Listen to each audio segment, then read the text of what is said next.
ও গাই সবাইকে অনেক ওয়েলকাম রাজদিস কিচেনে। আজকে দেখো প্রচুর ড্রাই ফ্রুট নিয়ে একটা একদম অন্যতম ক্ষীর নিয়ে চলে এসেছি।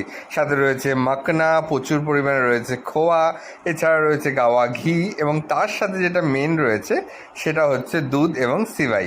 এই সিমাইটা একদম সরু সরু একদম সিমাই রয়েছে, এবং এটা জাস্ট অন্য লেভেলের অন্যভাবে করতে হবে যাতে কিন্তু এই ক্ষীরের টেস্টটা একদম অন্যতম আসবে। রমজানে মানে এই যে ঈদ গেল, এই ঈদে প্রচুর পরিমাণে এই ক্ষীরটা বানিয়ে থাকে অনেকেই।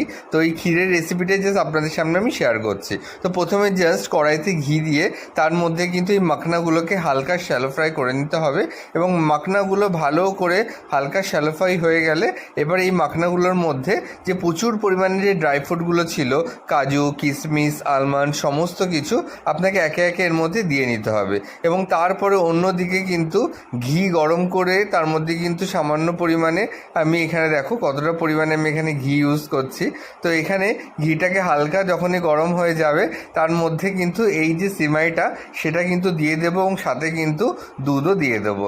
দিয়ে তার উপর থেকে কিন্তু আবার প্রচুর পরিমাণে খোয়া, এবং তার সাথে কিন্তু আমি ড্রাই ফ্রুটগুলো দিয়ে নেবো। তো একদম অন্যতম স্পেশাল ঈদের এই ক্ষীরটা, এই সিমাইটা কেমন লাগলো অবশ্যই জানিও। যদি ভালো লাগে তাহলে ফুল ভিডিও জলদি আসবে। ভালো থেকো, সুস্থ থেকো, টাটা।